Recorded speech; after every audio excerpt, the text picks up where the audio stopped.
Hi friends, welcome to our channel. இன்றைக்கி நம்மளோட சேனலில் அம்மியில் அரைச்ச கோழிக்கறி குழம்பு எப்படி செய்கிறதுன்னு பார்க்க போகிறோம். அதுக்கு இப்போது நம்ம மசாலாவை ரெடி பண்ணிக்கலாம். மிளகு, சீரகம், சோம்பு, கசகசா எல்லாத்தையும் நல்லா வறுத்து எடுத்துட்டு அம்மியில் வச்சு நம்ம நல்லா அரைச்சிக்கலாம்.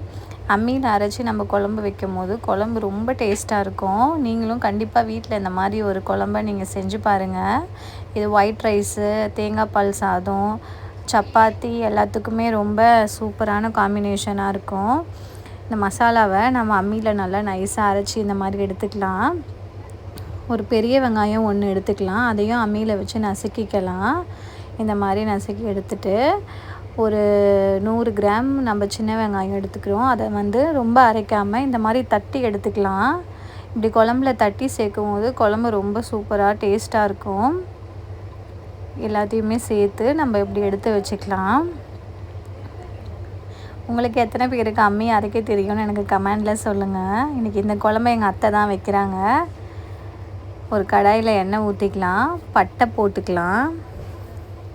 கொஞ்சமாக கல்பாசி போட்டுட்டு நம்ம அரைச்சி வச்சுருந்த அந்த சின்ன வெங்காயம், பெரிய வெங்காயம் எல்லாத்தையுமே சேர்த்து நல்லா வதக்கி விடணும். கொஞ்சமாக கருவேப்பிலை போட்டுக்கலாம். போட்டு நல்லா வதக்குங்க. இந்த குழம்புக்கு தக்காளி ஆப்ஷனல் தான். நான் ஒரே ஒரு தக்காளி மட்டும் சேர்த்துக்கிறேன். ஒரு தக்காளியை போட்டுட்டு நல்லா வதக்கிக்கலாம். குழம்புக்கு தேவையான இஞ்சி பூண்டு பேஸ்ட்டு போட்டுக்கலாம். நான் ஷார்ட்ஸில் இந்த குழம்போட ஷார்ட்ஸ் போட்டிருந்தேன். அதை பார்த்துட்டு நிறைய பேர் எனக்கு குழம்போட ரெசிபி கேட்டிருந்தீங்க. அதனால தான் இன்றைக்கி நான் ரெசிபி போட்டிருக்கேன்.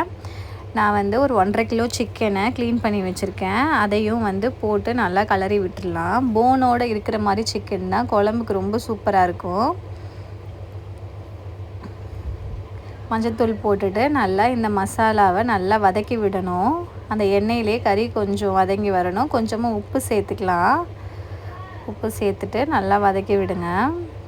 இந்த குழம்புக்கு தேவையான உருளைக்கிழங்கு சேர்த்துக்கலாம். அப்புறம் நம்ம அரைச்சி வச்சுருந்த மசாலாவையும் சேர்த்துட்டு நல்லா குழம்பு சிம்மில் வச்சு நல்லா வதக்கி விட்டுக்கோங்க. கொஞ்சமாக தண்ணி சேர்த்துக்கிட்டு நல்லா வதக்குங்க.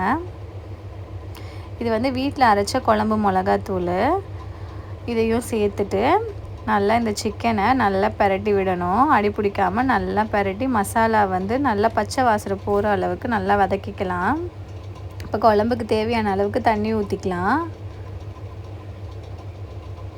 தண்ணியை ஊற்றிட்டு குழம்பு நல்லா கொதிக்க வச்சு நம்ம இறக்கி சர்வ் பண்ணலாம். இது தேங்காய் பால் சாதத்தோடு சாப்பிடும் போது ரொம்ப சூப்பராக இருக்கும். நீங்களும் ட்ரை பண்ணி பாருங்கள். பாய்.